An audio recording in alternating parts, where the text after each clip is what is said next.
Hi, I'm Michael Roberts, and in this video I'll be showing a couple of examples of cramping within fitted furniture installation.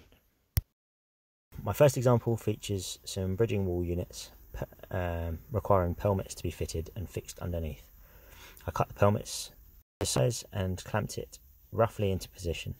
This allowed me to, at a time, loosen the clamp slightly and insert 2mm packers in between the pelmet and the unit at evenly spaced intervals, and then squeeze the quick grip clamp again until it had a firm hold.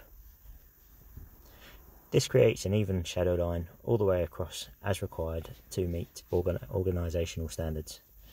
It also needed to be flush with the front of the decor panels at either end of the pelmet, and also the frames which have been fitted to the front of the cabinets.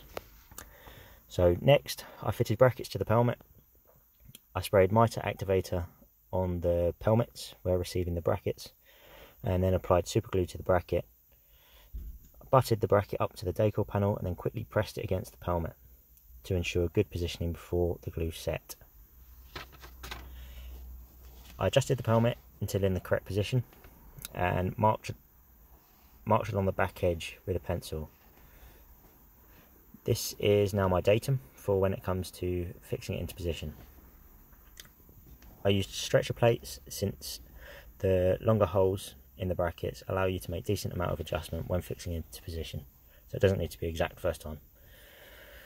I did the same on both ends, and in the middle checked all the datums were met, and with a final visual inspection from the front I removed the clamps, the packers, and since the shadow line was consistent throughout and the pelmet was flush with the frame, it was meeting organisational standards. I was happy to leave it there.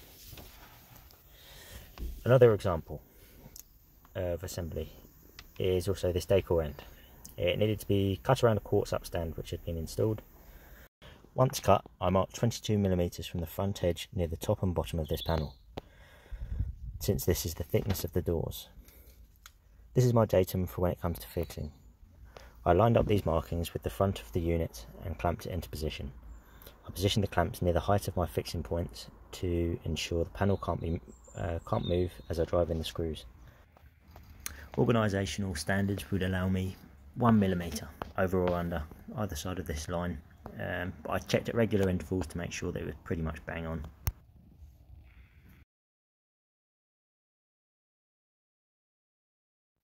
As you can see, I positioned the front two fixings in line with the hinge plates, as this will then be hidden once the doors have been fitted and the hinges are over the top. Since I can't get a clamp anywhere to hold the back of the panel, I hold it firmly from the outside as I drove screws in from the inside, to ensure the screws don't just push the panel away. I checked my reference markings were still against the front of the unit, used my spirit level to ensure the front edge of the panel was plumb, then stuck white stickers or screw caps over the screws to hide any of my fixings. This ensured organisational standards were met.